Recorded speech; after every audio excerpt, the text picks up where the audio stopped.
Ever wish those fantasies could play out, without the real world consequences? Yeah. Tonight we're taking a deep dive into sexual lucid dreaming, Okay. using insights from Max Westerly. Mm-hmm. He's an expert who's been practicing and teaching lucid dreaming for over 20 years. Wow. If you want to explore this yourself, we have links to techniques in the description. Yeah, it's pretty captivating, isn't it? Oh, The absolutely. idea of not just watching your dreams, Right. but actively shaping them, Yeah, especially when it comes to experiences that are, shall we say, more intimate? exactly. It's like being the director of your own movie. Right. You choose the cast, the setting, the entire plot. Yeah. But let's start with the why. Okay. What is it about this type of lucid dreaming that is so alluring? Well, Westerly, he highlights the incredible freedom and control it offers. Uh-huh.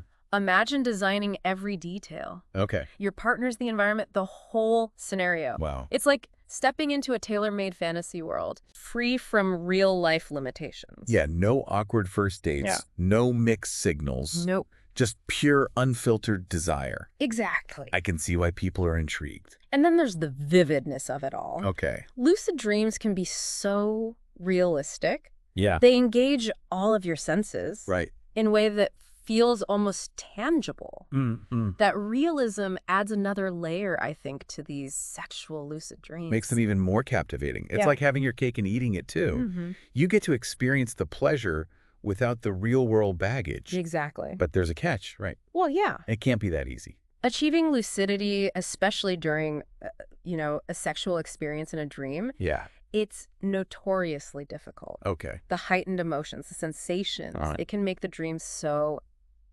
unstable and fleeting. It's like trying to hold on to a soap bubble. Yeah, The more you squeeze it, the quicker it pops. exactly. So if it's this challenging, how do we even do it? Right. What techniques can help us unlock that level of control in our dreams? Well, Westerly breaks down several techniques Okay. that can help. Okay. One of the foundational ones is reality checking. Okay. Reality checking. Yeah, these are simple actions you do throughout the day to question if you're dreaming. Mm-hmm. Things like looking at your hands or trying to push your finger through your palm. I see. So training your mind to spot the inconsistencies, Yeah, that could signal you're in a dream. exactly. Like noticing a clock with no hands or reading a text message that's always changing. Precisely. These reality checks, when done consistently, they can carry over into your dreams, Right. triggering that aha moment of lucidity. Okay. Yeah. That's a good starting point. Are there any techniques specifically for getting into a lucid dream? There's the wake back to bed method. Wake back to bed. Okay. It involves waking up in the middle of the night, Uh-huh. staying awake for a bit, and then going back to sleep. And that disruption, it can prime your mind for lucidity upon re-entering the dream state. So you're intentionally messing with your sleep cycle Right. to increase your odds of becoming lucid. Exactly. Interesting. Another technique is mild, Mild. mnemonic induction of lucid dreams. Okay. This involves repeating affirmations as you fall asleep, like, I will know I'm dreaming. Okay. It's about planting those suggestions in your subconscious. So all these techniques, Yeah. whether it's reality checks disrupting your sleep or using affirmations, Mhm. they all share a common thread, right? Yes, They're all about increasing awareness, exactly. both in waking life Yeah. and within the dream itself. You've hit the nail on the head. Heightened awareness, that is the cornerstone of lucid dreaming. And there's another practice Westerly emphasizes to build on this awareness. Yeah. Dream journaling. Dream journaling. Ah, the good old dream journal. Yes. I remember trying that as a teenager. How does that help with lucidity? Well, the more you recall and record your dreams, Mm-hmm. the more you begin to recognize things like recurring themes, emotions, Okay. even specific symbols that only appear in your dreams. Uh-huh. These become your own personal dream signs. So it's like becoming a detective Yeah, of your own subconscious. exactly. You start to notice clues Mm-hmm. that indicate, hey, I'm dreaming, Yeah, which can then trigger lucidity. precisely. And what's great is that these techniques aren't limited to just sexual lucid dreaming. Right. They can apply to any type of lucid dream you wish to experience. It's like finally getting invited to that exclusive party, Yes, but then having to figure out how to stay on the guest list. right. So we've unlocked the door to lucidity, Yeah. but how do we keep the party going? Mm. How do we maintain that precious lucid state, Right. especially when the dream is filled with such heightened sensations? Well, Westerly, he stresses the importance of staying calm. Okay. It might seem counterintuitive, but getting overly excited, especially in a sexually charged dream, that can cause it to destabilize and fade away. So it's a delicate balance between excitement Yes, and composure. exactly. Too much of one, Yeah. and poof, the dream is gone. Think of it like learning to walk in the dream world. Hmm. You need to find your footing, Yeah, your balance. makes sense. Yeah. Are there specific techniques for achieving this balance? Westerly suggests a few. Okay. One is surprisingly simple, rubbing your hands together. Oh, really? Yeah, Something the basic can help stabilize a lucid dream. apparently so. It engages your sense of touch, anchoring you to the dream Right. and making it feel more real. Okay. Another technique is focusing on the details of the dream environment. Okay.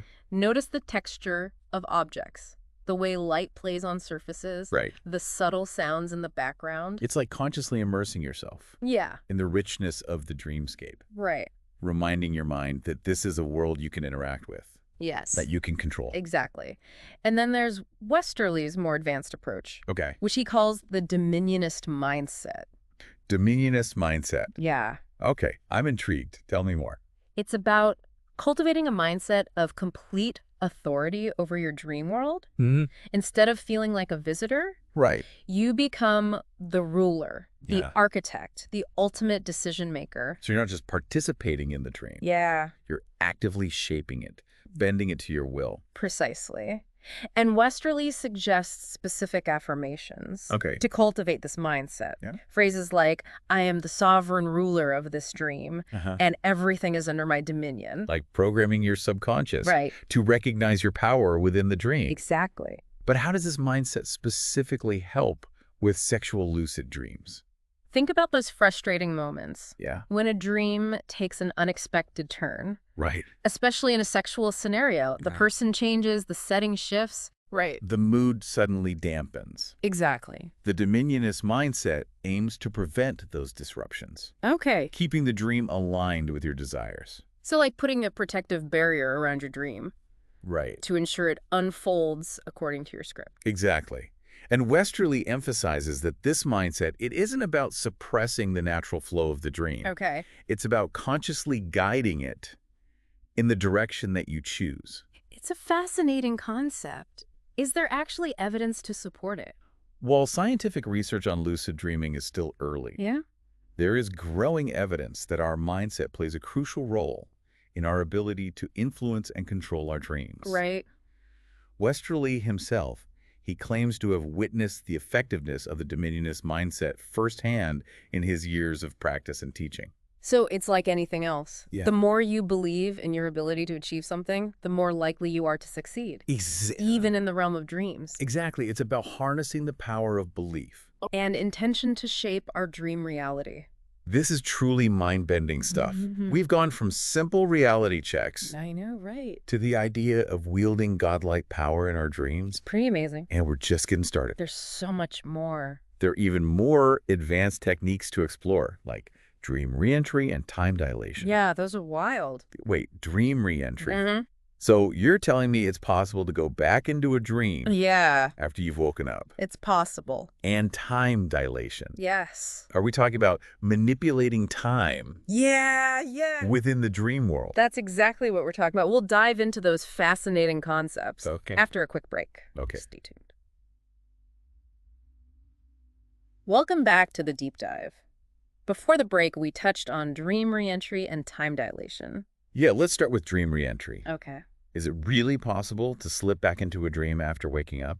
Yeah. It sounds almost too good to be true. It does sound like something out of a sci-fi movie. But Westerly assures us it's achievable. The key is to maintain that thread of awareness as you transition from the dream state to wakefulness. Okay. Instead of letting the dream fade completely, Right. try to cling to those images, those emotions, Mhm. sensations. It's like catching the dream before it fully dissolves. Yeah, Holding on to a piece of it as you wake up. exactly. And from there, Westerly suggests a few techniques to help you re-enter the dream. Okay. One is to immediately grab your dream journal. Right.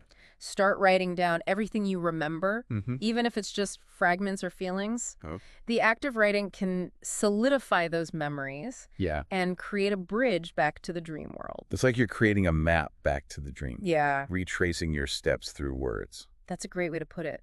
And if writing isn't your thing, Westerly also recommends visualization. Yeah. As you lie in bed trying to drift back to sleep, vividly imagine yourself stepping back into that dream environment, picking up right where you left off.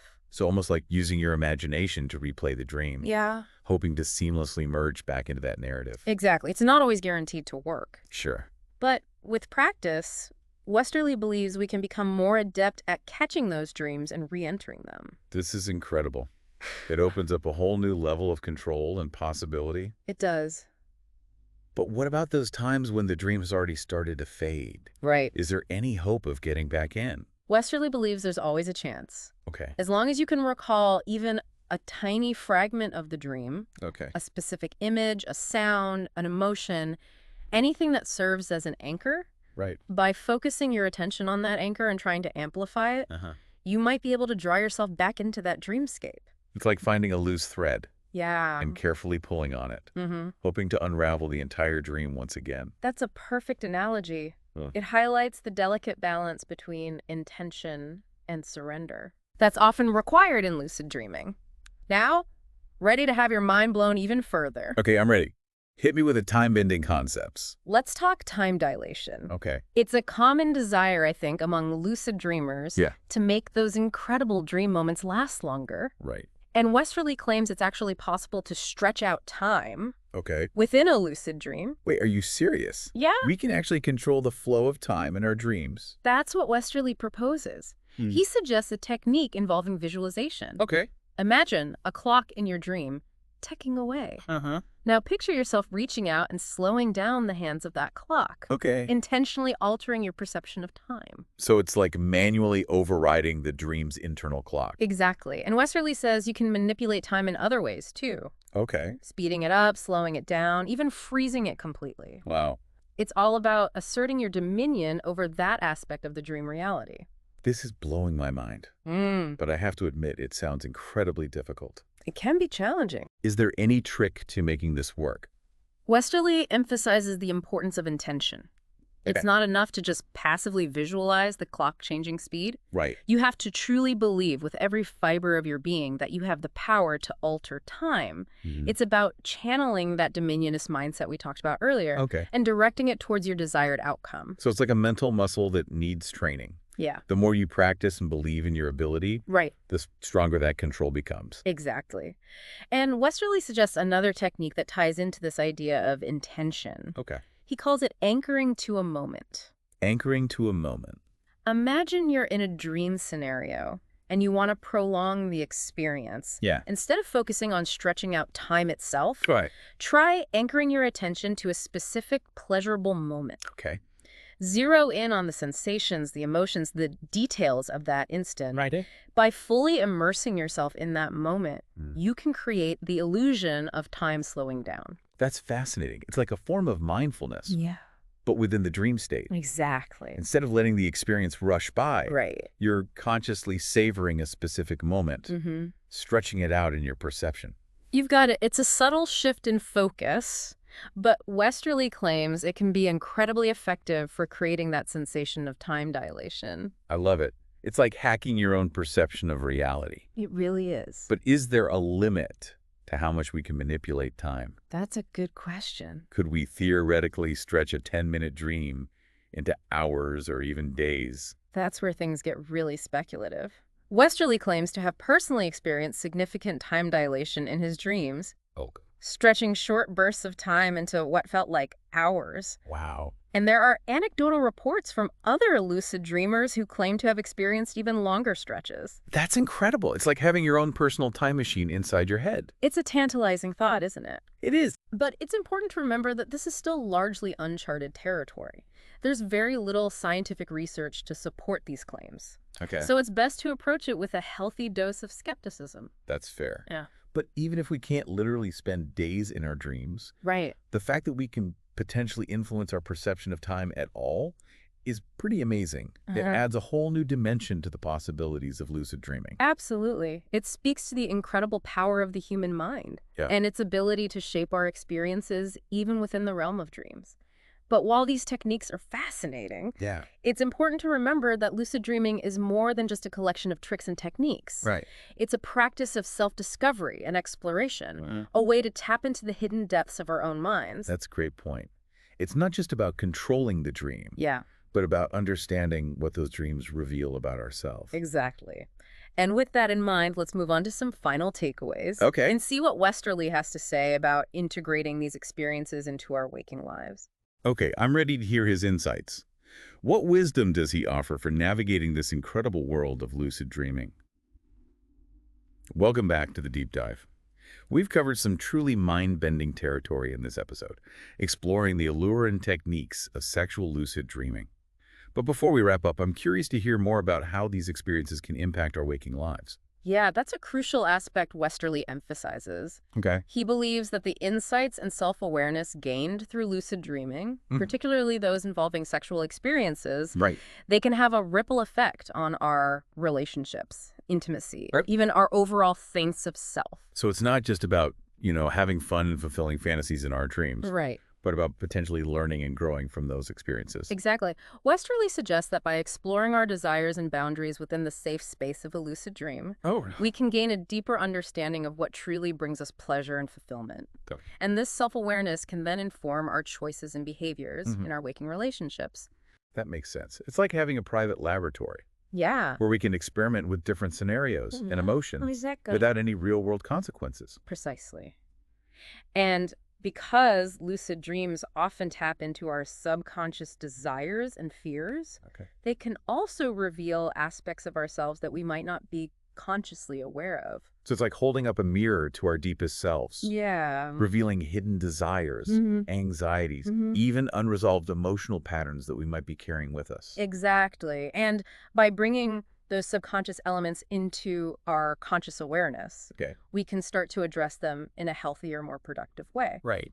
This can be especially true for issues related to sexuality, intimacy, and body image. It sounds like a powerful tool for healing and transformation. But are there any potential downsides or risks associated with this type of lucid dreaming? Well, Westerly acknowledges that there can be challenges. Sure. For example, some people might find that the intensity of sexual lucid dreams disrupts their sleep patterns or leads to vivid dreams they'd rather not experience. Right. In those cases, it's important to take a break or adjust your approach to lucid dreaming techniques. So it's about finding that sweet spot between exploration and self-care, Yeah. making sure these practices are serving you, Mm. rather than causing undue stress or anxiety. Exactly. And as with any powerful tool, it's crucial to approach lucid dreaming with a sense of responsibility and Right. respect for your own well-being. Well said. Yeah. Any final words of wisdom for our listeners before we wrap up this deep dive? If you're intrigued by the idea of sexual lucid dreaming, approach it with an open mind Okay. and a willingness to explore. Start by practicing the basic techniques we've discussed Right. and see where your dreams take you. You might be surprised by what you discover about yourself Mm-hmm. and the boundless potential of your own mind. That's great advice. Mhm. Remember, it's your dream world, you make the rules. And as always, we've got links to resources and techniques in the description box Yeah. for those who want to dive deeper. Sweet dreams, everyone. Until next time.